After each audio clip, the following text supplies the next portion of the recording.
Hey guys, so I just wanted to take a quick minute to answer a question that I get all the time, and that is, what do you do when your spouse is telling you that they don't want to be with you anymore, or they say that they love you but they're not in love with you, or any of these other things, or they're showing absolutely no sign of hope, they have no interest in being with me, they tell me they hate me, they say that they wish you were dead. All these things are things that I've experienced, and I've seen many other people go through the exact same things. Well, there are different rationale for that, and one of those is the fact that your spouse is probably going to defame you somewhat because they know they're doing the wrong thing, and so even if it's only subconsciously that they know they're doing the wrong thing, they have to justify their actions. In order to justify it, they have to make you look, feel, sound bad.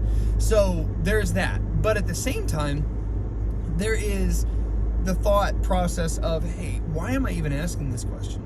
And that's what I want to specifically address today, because when we are constantly focusing on trying to gather hope from our spouse that is left or in the process of leaving or seems like they're going to leave, then you come into this position where you're up and down with them. They're not going to understand why it is that they're doing what they're doing, because the moment that they step out of the will of God, they no longer have that light. You know, the Bible says, the word of God is a lamp unto my feet and a light unto my path. Well, when I divert away from that light, away from what Scripture tells me, then it's just darkness. I no longer understand what I'm doing or why I'm doing it, because I'm doing my own thing in my own will in my own time, and I'm no longer walking with the Lord.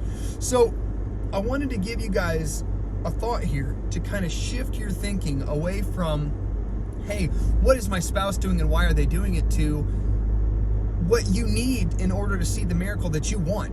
Ultimately, it doesn't matter what your spouse is doing right now, because your spouse may or may not be seeing what God is doing in their life at this point. And maybe God's still working on you. Maybe God is working in their life, but you haven't seen the answer to your prayer yet, because God has to fix you. Think about it like this.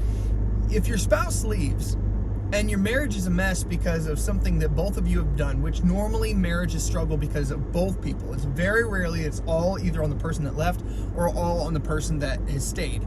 Almost always it's on both. So if you just take both people and God answers your prayer and just brings you both back together immediately without you changing the things that you need to change, you're going to be back to where you were in no time. And lots of times people will reconcile without fixing these different things and end up having an implosion, and the situation's worse than it was in the first place. So I just want you guys to think about and shift your thinking from what is my spouse doing to why does it matter? My spouse may be up today, they may be down today, they may be sideways. It does not matter. My spouse's thinking right now is immaterial, because as long as they are not walking in the will of God, their rationale and thinking processes are not going to make any sense. I get this question all the time. Why is my spouse doing this? Well, they don't even know. And the reality is, if you sit there and try to rationalize what they're doing, your focus is not where it needs to be. And so I wanted to give you guys a thought here. Psalm 16 in verse 8 and 9. If I have set the Lord always before me. Okay, that's the first part of the verse. Because he is at my right hand, I shall not be moved. Here's the thing. You got to get your husband or your wife and get them out of that forefront position. Because what we do is, this is what we're praying for and this is what we're asking for. So we put them before us. We put them right in that center focus, and we focus on what they do and what they say. And if it's great, great. I'm up on cloud nine. And if it's bad, then we're hurting and we're devastated and we're broken. But the reality is, what this passage of Scripture is saying, I have set the Lord always before me. He is at the center of my focus. I'm not focused on what my spouse is doing. I'm not focused on what they are saying or doing or feeling that day, because it doesn't matter. I'm focused on the Lord. I've set the Lord always before me, because he is my right hand. Not because my spouse, but because he is my right hand. I shall not be moved. I can stand for my marriage no matter what they do, because he is the center of my focus. My Savior is the center of my focus. Therefore, my heart is glad. All right, when the Lord is the center of your focus, it doesn't matter if your husband is up or down or your wife is up or down. It does not matter, because your heart can be glad because you are focused on that one being in your life that never changes. God does not change. He is always the same, yesterday, today, and forever. He will always be there for you. He said he would never leave you or forsake you. So when he is at that center focus of our lives, we don't have to shift to where our emotions are up and down like our spouses are.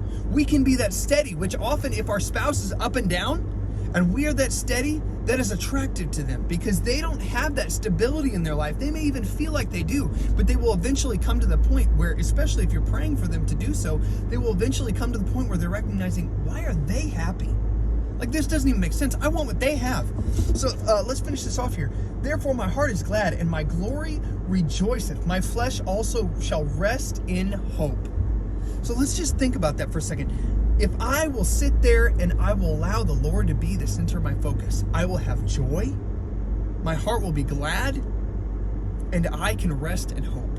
So take today and allow yourself to be rested in that hope, knowing that God is able to do the impossible. Whatsoever we ask in faith, believing, we shall receive. The problem is we're either not asking or we're not asking in faith. Whatsoever is not of faith is sin. If we ask in faith and we have works, faith without works is dead. We have to act upon it. I can't just sit there and say, God, please save me, and then I jump off the side of a cliff. Well, at the end of the day, I chose to do what I did, and I fell off the side of the cliff, and I didn't see the miracle because I tempted God. I'm not sitting there and asking God for something that's possible. I'm asking Him for the impossible. And when you are in the realm of the impossible, the only steady that you will have is your Savior. So let go of what your spouse is doing and grab the hem of His garment and cling to the fact that you have His promises to hold on to. And God can do the impossible in your life. Hope you guys have a wonderful day. If you guys have any other questions or anything, put them in the comments, or join our Facebook group. I have 2 different Facebook groups, one for men and one for women. I'll put them in the comments. Marriage restoration for men, marriage restoration for women. And if you have any questions or whatever, then we'll go to scripture. I don't have all the answers, but it's in here.